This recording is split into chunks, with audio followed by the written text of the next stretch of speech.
We're going to answer a few probability questions in this video. It's expected at this point that you've already read chapters 13 and 14, so you've already been familiar with the addition rule and mutually exclusive, the multiplication rule, and what it means to be independent.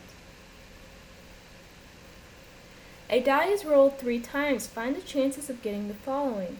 All rolls land with 3 spots up. None of the rolls land with 3 spots up, or at least one of the rolls lands with 3 spots up. So these are 3 separate problems. We want to answer each one. We want to find the chances. Let's start with all rolls land with 3 spots up. It means each time we roll a die, it looks like this. Well, if we roll a die once, there are 6 possible outcomes, only one of which is the 3 here. So what this question really says is, what's the chance of rolling a 3 on the first roll and, keyword here is and, rolling a 3 on the second roll and rolling a 3 on the third roll? Because we're using the word and, we want to multiply the chances. So the chance of rolling a 3 on the first roll is 1 of 6. And the chance of rolling a 3 on the second roll is 1 out of 6. And the chance of rolling a 3 on the third roll is 1 out of 6.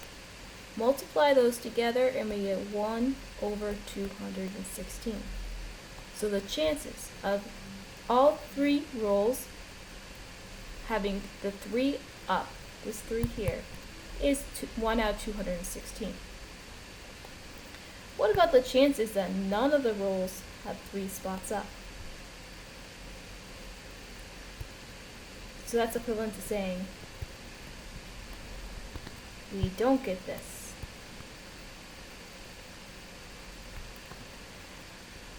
There are 6 possible ways the first roll could fall.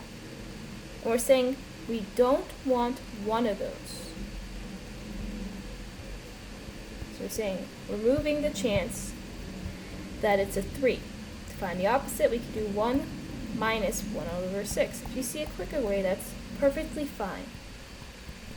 So the chance of knocking a 3 on the first roll is 5 out of 6. Which means the chance of knocking a 3 on the second roll is 5 out of 6. And the chance of knocking a 3 on the last roll is 5 out of 6. Multiply those together and you get 125 over 216. That is the chances that none of the rolls was a 3.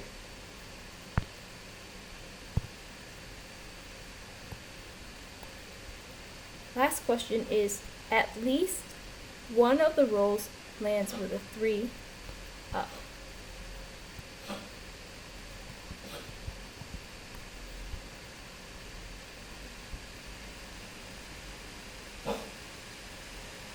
We can find this directly, but it's a lot of work.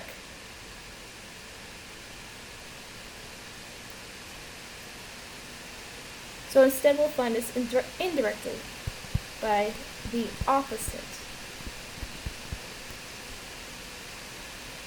The opposite of at least one of the rolls being a 3 is none of the rolls was a 3.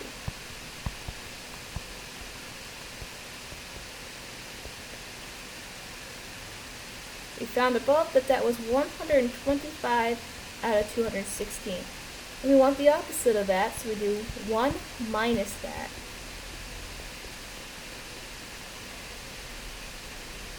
Now, if you're not familiar with subtracting fractions, this is how it works. 1 is equivalent to 216 divided by 216. You can plug that into your calculator and check. The reason I need to do that is so that we have a common denominator. So now I can subtract the numerator. So 216 minus 125 is 91. So our answer to the last part is the chance of getting at least 1 3 is 91 over 216.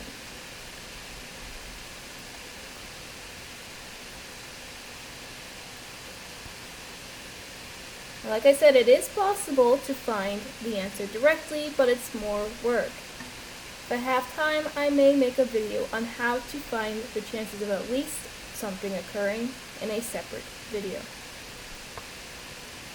Let's move on to the next problem. 3 cards are drawn from a deck of cards. Find the chances of the following. First, all cards drawn were hearts. Now, even though it's not specified, we are assuming that the draws are made without replacement, so we draw the card from the deck and we do not put it back.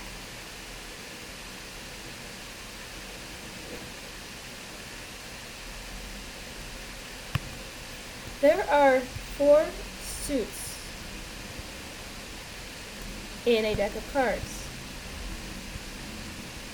We've got hearts, diamonds. I'll try to draw spades. That's pretty awful. So this is spades.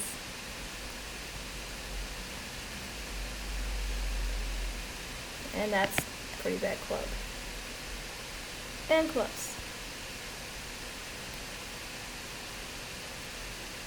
There are 52 cards total, so a quarter of the deck is hearts. So we have a 1 in 4 chance that the first card drawn is a heart. And then we want to figure out the chances that the second card drawn is a heart. Well, now there are 51 cards remaining. Of that, how many are hearts? Well, if it's a quarter of the deck is hearts, that's 13 cards. One of those was removed when we first drew a heart. So that means there are 12 hearts remaining after that first heart was drawn. And we want to find the chances that the next card drawn is also a heart. That's 11 out of 51. When we multiply fractions, we multiply the denominator across and the numerator across. So the denominator was 4 times 51 times 50 is 10,200.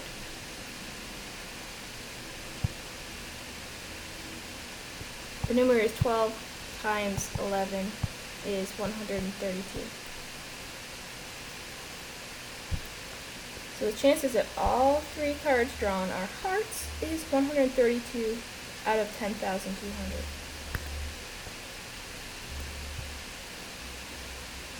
Next is the first card drawn was a jack of spades. Well, how many jacks of spades are there in a deck? There's just 1. So there's 1 out of 52 that the first card drawn is a jack of spades. Then the next two cards drawn are also spades. There are 13 spades total. The jack of spades is gone.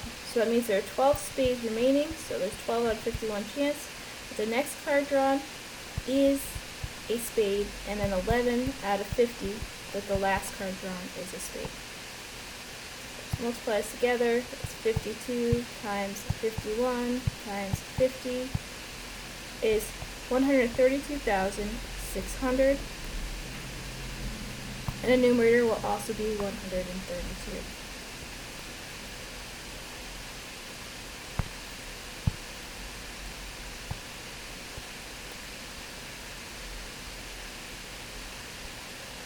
Last part. The first 2 cards drawn are aces, and the last card drawn was a king or a queen. 4 aces in the deck, so the chance that the first card drawn is an ace is 4 out of 52. Assuming that one's drawn, then there's 3 remaining. So there's a 3 out of 51 chance that the second card drawn is an ace. And in the last part, there are 50 cards remaining, of which 8 are a king or a queen. So here we use the word or, king or queen. There are 4 kings, there are 4 queens, so there are 8 possibilities for drawing a king or a queen. Okay, multiply that out.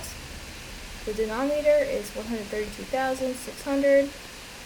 The numerator is 4 times 3. 4 times 3 times 8 is 96. So the answer to the last part is 96 out of 132,600. If you see any errors in this video, please mention it in the questions and answers discussion board or message me directly.